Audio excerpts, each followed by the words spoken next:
Okay. Good afternoon, everybody, and thank you, Phill, for that introduction and also for the invitation to participate in this panel on coordinating all aspects of research. This is something that we at ACS Publications think a lot about, and particularly in my new role, I've been thinking a lot about as well. So as Phill mentioned, my name's Penelope Lewis. I'm at ACS Publications. Today, as he alluded to, I'm going to talk about how societies and society publishers are really well positioned, I think, to help support researchers beyond traditional publishing. We're all very good at, integrating into the traditional publishing workflow, but there are also a lot of opportunities, I think, to expand on that and to help further science and further research in other aspects of that workflow.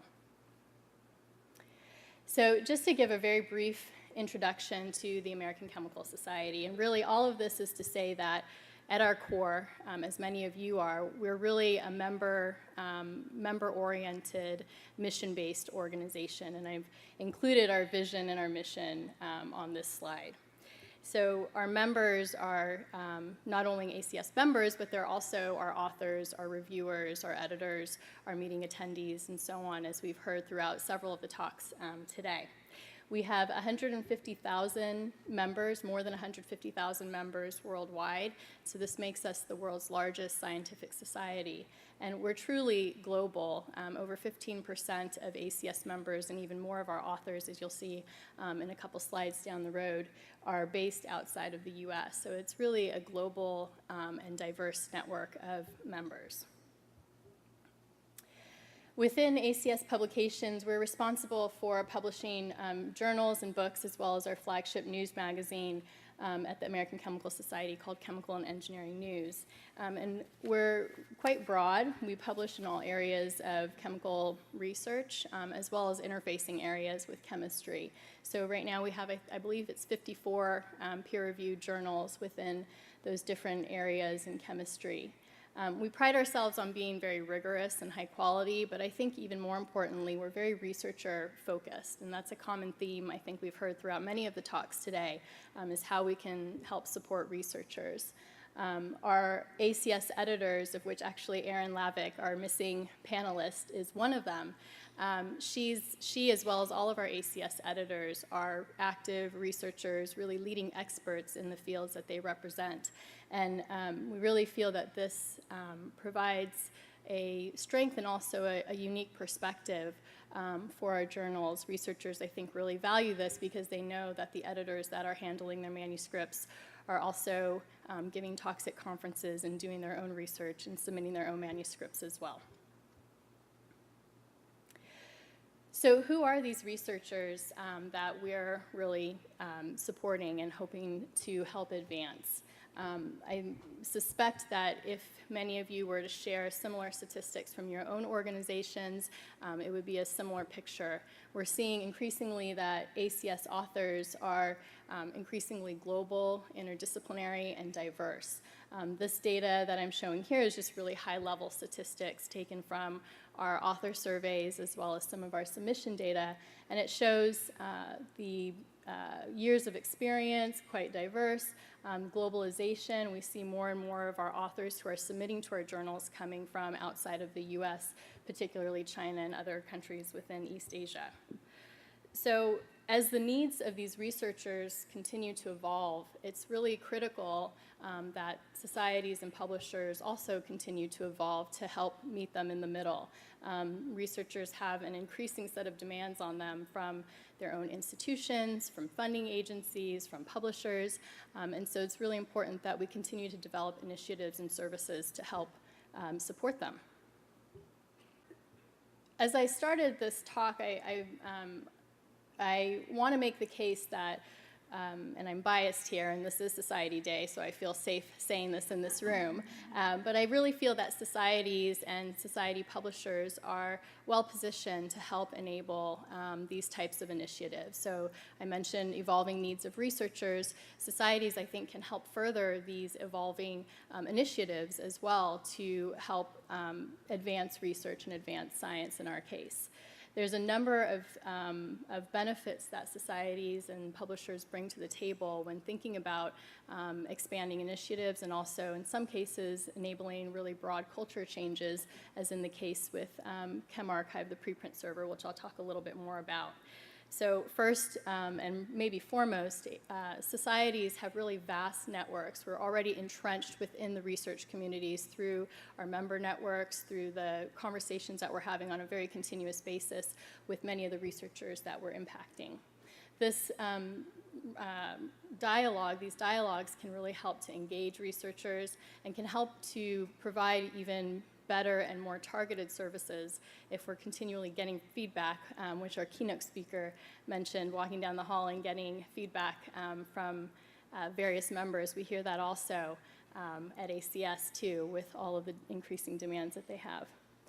And then finally, ACS, as well as many societies, are largely not-for-profit, and so we're very accustomed to finding and developing sustainable solutions, not sustainable in the sense of financially sustainable, but I think also in terms of the long-term sustainability. So that also is something that we can add value to researchers because they know they can count on those solutions to be around for many years to come. So I want to talk in a little bit more detail about an example of where ACS has actually made some forays here. And that's in the chemistry preprint server, ChemArchive, which launched late in 2017. And so this is an example where the idea really originated and came to us from one of our ACS editors. And so I think, again, going back to this idea that engagement with this community really helps to further these initiatives, one of our editors-in-chief, shown here, Professor Laura Kiesling, came to our ACS Editors Conference and really brought this discussion to life and said, why don't we have a preprint server in chemistry? And following that, why isn't ACS more involved here?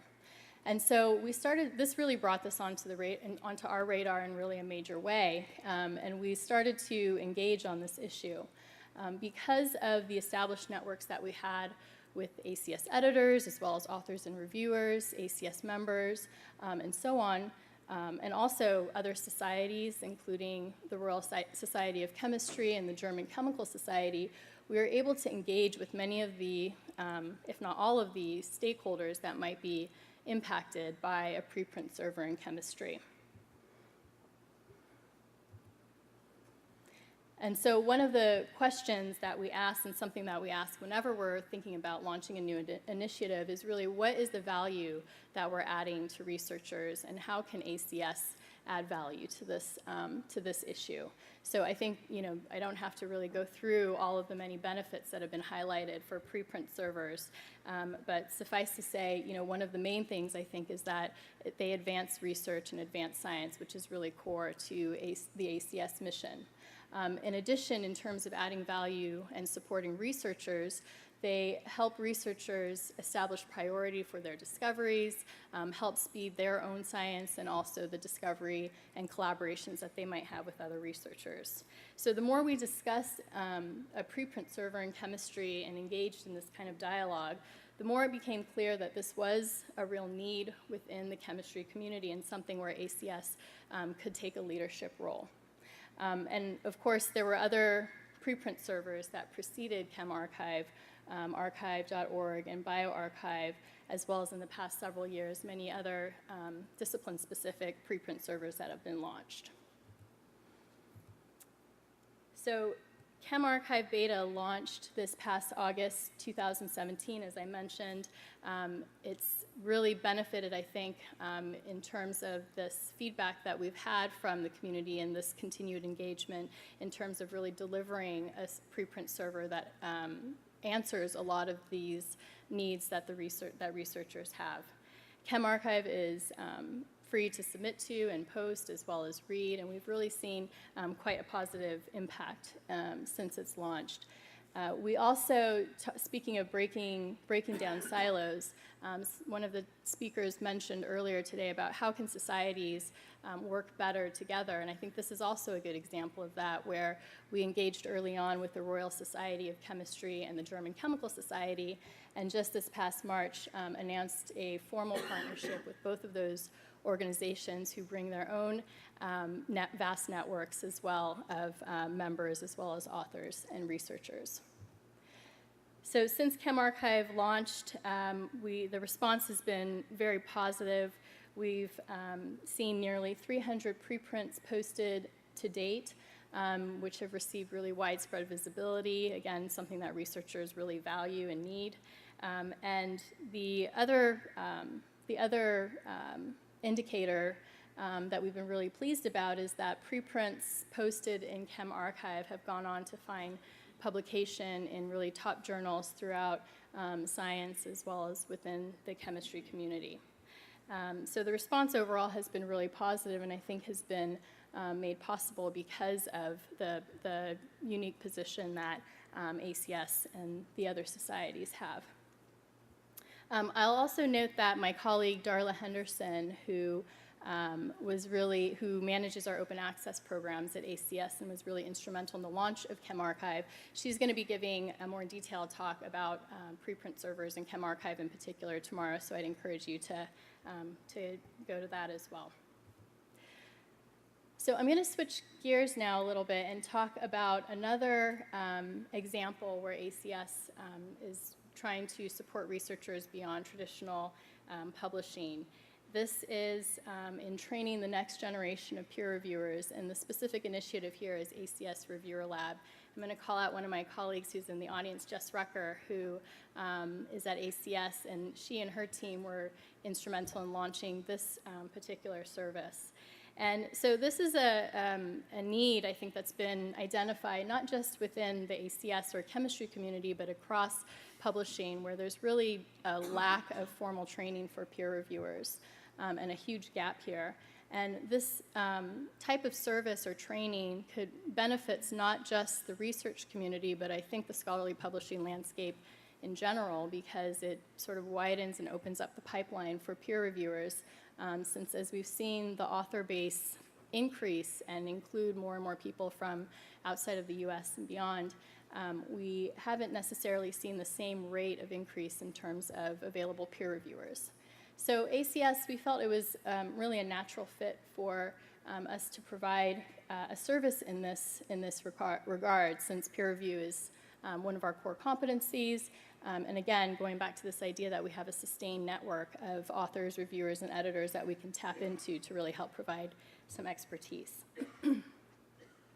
So much like with the ChemArchive example, once we started engaging on this with the community, we found that there was really widespread support amongst our editors. In fact, many of the ACS editors themselves provided help with the content, as well as some of the design modules, the design for the different peer review modules.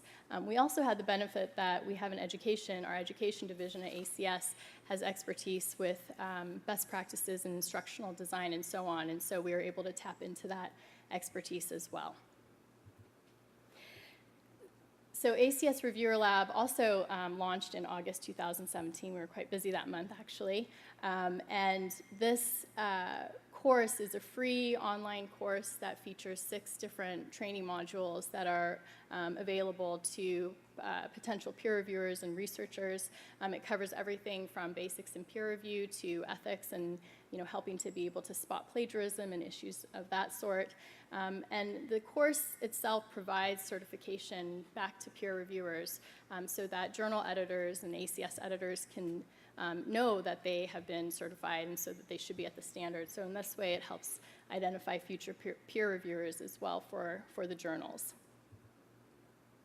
So the progress for ACS Reviewer Lab has been quite positive as well. We have over 2,000 users and almost 700 graduates since the soft launch of this, and we're launching some larger marketing campaigns to hopefully increase those numbers as well.